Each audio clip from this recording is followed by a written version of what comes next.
வணக்கம் மக்களே, welcome to the fancy show. இன்னைக்கு ஷோ நம்ம பார்க்க போறது டெல்லி கிரைம் சீசன் 3 ஓட ரிவ்யூ. இந்த சீசன் 3 பாத்தீங்கன்னா நெட்ஃபிளிக்ஸ்ல தமிழ் டப்பிங்கோட அவைலபிளா இருக்கு. மொத்தமா 6 எபிசோட்ஸ் தான். ஒரு எபிசோடுமே ஆவரேஜா ஒரு 40 to 50 மினிட்ஸ் டியூரேஷன்.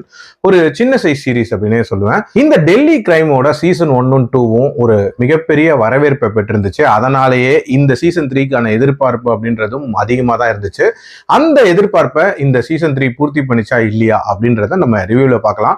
இந்த சீசன் 3 எதை பத்தியது அப்படின்னு பாத்தீங்கன்னா ஹியூமன் டிராபிகிங் அப்படின்ற மாதிரியான கிரைமை மையமா வச்சு நகருது. அதுவும் இளம் பெண்கள், அதாவது பெட்டரான வேலை வாய்ப்புக்காக வருவாங்கல்ல, அந்த மாதிரியான பெண்களை ஒரு கும்பல் கடத்தி வெளிநாடுகளுக்கு ஏற்றுமதி பண்றது, பாலியல் தொழில ஈடுபடுத்துறது, வயசானவங்களுக்கு கல்யாணம் பண்ணி வைக்கிறது, இந்த மாதிரியான நிறைய வேலைகள்லாம் அவங்கள பிடிச்சி தள்ளுறாங்க.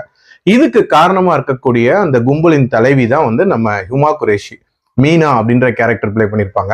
ஸோ இந்த கும்பலுக்கு அகேன்ஸ்டா நம்ம ஷெஃபாலி ஷா தலைமையிலான அந்த போலீஸ் கேங் என்னென்ன மாதிரியான முயற்சிகள் எடுக்கிறாங்க, அண்ட் இந்த கும்பலோட தலைவியை பிடிச்சாங்களா, அண்ட் டுவர்ட்ஸ் தி எண்ட் என்ன ஆகுதுன்ற மாதிரி நிறைய விஷயங்களை சொல்லக்கூடிய ஒரு சீரிஸ் தான் இந்த சீரிஸ். இந்த சீரிஸ்ல இவங்க காட்டிருக்கக்கூடிய அந்த பெண்களுக்கு அகேன்ஸ்டான கிரைம் அப்படின்றது ஒரு ஷாக்கிங்கான கிரைம், பட் இன்னுமே நிறைய இடங்கள்ல நடந்துட்டு இருக்கு அப்படின்றது ஒரு வேதனைக்குரிய ஒரு விஷயம். அதை இதுல ரொம்ப போல்டாவே காட்டியிருந்தாங்க. அதே மாதிரி இதுல ஒரு சப்ளாட் மாதிரி ஒரு சின்ன குழந்தை கொடூரமா தாக்கப்பட்ட ஒரு கேஸை பத்தி காட்டியிருப்பாங்க.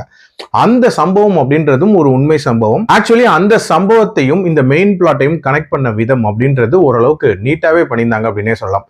சொல்ல போனா இதுல அந்த இன்வெஸ்டிகேஷனை டிரைவ் பண்ணக்கூடிய அந்த க்ளூஸ், அதுக்கான அந்த லாஜிக் அப்படின்றதெல்லாம் ஓரளவுக்கு நீட்டாவே இருந்துச்சு. அண்ட் ஹுமா குரேஷியை பொறுத்த வரைக்கும் ஒரு பவர்ஃபுல்லான ஆன்டகனிஸ்ட் கேரக்டர் பண்ணியிருந்தாங்க அப்படின்னே சொல்லலாம். தரமான ஒரு பெர்ஃபார்மன்ஸ். போலீஸ் சைட்லயுமே நம்ம ஷெஃபாலி ஷா அண்ட் டீம் அவங்களோட அந்த கான்ட்ரிபியூஷன் அப்படின்றதுமே ஒரு நல்ல கான்ட்ரிபியூஷன் அப்படின்னே சொல்லலாம். ஓவரால் ஒரு நீட்டான சீரிஸ் தான். பட் இருந்தாலும் இந்த சீரிஸ் பரபரப்பா இருந்துச்சா, இல்ல எதிர்பாராத ட்விஸ்ட் அண்ட் டர்ன்ஸ் நிறைஞ்ச மாதிரி இருந்துச்சா அப்படின்லாம் கேட்டீங்கன்னா கண்டிப்பா இல்லை அப்படின்னு தான் சொல்லுவேன். ஒரு மாதிரி நார்மலான பேஸ்ல தான் நகர்ந்துட்டு இருந்துச்சு. அதுலயும் லாஸ்ட்ல அந்த கிளைமேக்ஸ் அப்படின்றதெல்லாம் பயங்கர சினிமேட்டிக்கா இருந்துச்சு அப்படின்னே சொல்லலாம். ஸோ அந்த போர்ஷன்ஸ் அப்படின்றதெல்லாம் இன்னும் கொஞ்சம் ராவாவும் இன்னும் கொஞ்சம் இன்ட்ரெஸ்டிங்காகவும் எடுத்திருக்கலாம் அப்படின்றது என்னோட ஒப்பீனியன். பட் ஓவரால் என்னை பொறுத்த வரைக்கும் ஃபர்ஸ்ட் 2 பார்ட் அளவுக்கு இல்லை அப்படின்னாலும் கண்டிப்பா ட்ரை பண்ணி பார்க்கலாம். என்னோட ரேட்டிங் 3 out of 5. அடல்ட் கண்டென்ட்டை பொறுத்த வரைக்கும் பெருசா அடல்ட் சீன்ஸ் அப்படின்ற அளவுக்கு இல்லை. கொஞ்சம் வயலன்ஸ் இருக்கும் அண்ட் கெட்ட வார்த்தைகள் நிறைய இருக்கும். ஸோ அதுக்கேற்ற மாதிரி பிளான் பண்ணிக்கோங்க. மீண்டும் அடுத்த விமர்சனத்தில் சந்திக்கிறேன். நன்றி.